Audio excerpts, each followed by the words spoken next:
दोस्तों, जैसे कि हमें पता है कि इजराइल हमास वॉर जो है वो अपने चरम पर पहुंच चुका था और इस युद्ध में कई लोगों का मानना है कि इस युद्ध का विजेता जो है वो इजराइल है।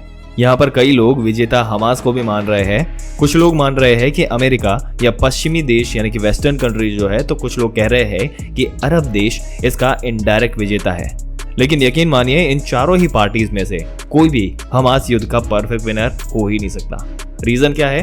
क्योंकि इजराइल भले ही गाजा से हमास को आज मिटा दे, लेकिन उसके भी हजारों नागरिक जो है वो अमेरिका जा चुके हैं और डेफिनेटली यहाँ पर हजारों मारे जाएंगे और ये एक ऐसा नुकसान है जिसकी भरपाई नहीं की जा सकती।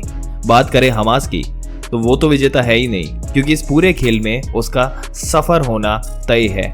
अगर यहाँ पर अमेरिका जो है इसकी बात करें पश्चिमी देशों की, इसमें मेन अमेरिका ही है और ये लोग चाहते हैं कि इजराइल और फिलिस्तीन जो है इसकी सिचुएशन का परमानेंट सॉल्यूशन निकले और इसके लिए ये लोग अरब देशों के साथ इजराइल के साथ भी समझौता करवा रहे हैं और आने वाले कुछ महीने में ये प्लानिंग की जा रही है कि सऊदी अरब जो है अरब वर्ल्ड का सबसे ताकतवर और सबसे बड़ा मुल्क है और जिसे पूरी दुनिया के मुस्लिमों का एक तरीके से लीडर माना जाता है, उसका समझौता करवा देंगे यहाँ पर ये इजराइल के साथ और इजराइल को मान्यता मिल जाएगी। लेकिन अब हमास ने रॉकेट दागकर इनकी उम्मीदों पर पानी फेर दिया, क्योंकि अब नियर द फ्यूचर इजराइल और सऊदी अरेबिया के बीच कोई समझौता होगा, उसके आसार ना के बराबर है।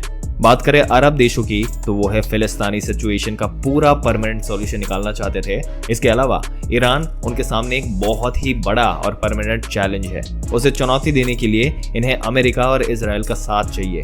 इसलिए यूएई के बाद एक तमाम देश इजराइल को मान्यता देने के लिए आगे बढ़ रही थी, लेकिन अब वो भी ऐसा फंस चुके हैं कि ना चाहते हुए भी इजराइल को मान्यता आने वाले कुछ सालों तक नहीं दे पाएंगे।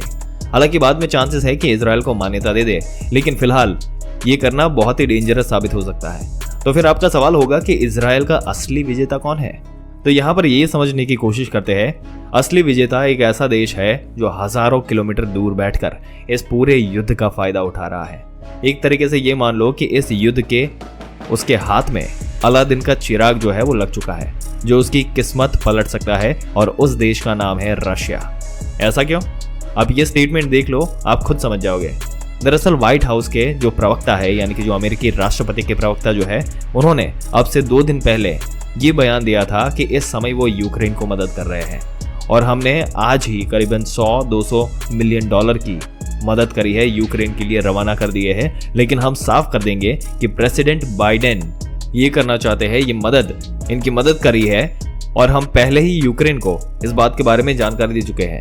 यानी कि अमेरिका के राष्ट्रपति ने साफ सिग्नल दे दिया कि यूक्रेन को इस तरीके से ये मैसेज पहुंच गया है कि अगर तुम्हें युद्ध जीतना है तो जल्द से जल्द इसे जीत लो, वरना कुछ भी करके इसे खत्म करो। और यकीन मानिए कि ये एक बहुत ही बड़ी खुशखबरी है रशिया के लिए। क्यों खुशखबरी? इसलिए इसमें पहला तो ये है कि अमेरिका अब यूक्रेन को कुछ महीनों की मोहलत दे रहा है। आपके पास कुछ महीने हैं, इन महीनों में आप रशिया से अपनी जितनी जमीन जो है ले सकते हैं वो ले लो, बाद में हमारी तरफ से सपोर्ट की गारंटी नहीं आएगी। दूसरा ये कि इस ऐलान से अमेरिका का मूड भी साफ हो गया है कि अमेरिका अब इस युद्ध को और लंबा नहीं खींचना चाहता और इसलिए कुछ महीने के बाद वो यूक्रेन को कह सकता है कि अब आप बातचीत के टेबल पर रशिया के साथ आ जाओ। दोस्तों, आपके क्या विचार है इस मुद्दे के बारे में और इसमें जिस विनर की बात करी उसके बारे में? अपने विचार हमें कमेंट करके जरूर से बताइएगा। अगर ये वीडियो और इसमें दी गई जानकारी आपको अच्छी लगी हो तो हमारी चैनल को सब्सक्राइब करके बेल आइकन जरूर से दबा दें। मिलते हैं एक और दिलचस्प वीडियो में एक और दिलचस्प जानकारी के साथ। तब तक के लिए इस वीडियो में अंत तक बने रहने के लिए आपका दिल से धन्यवाद।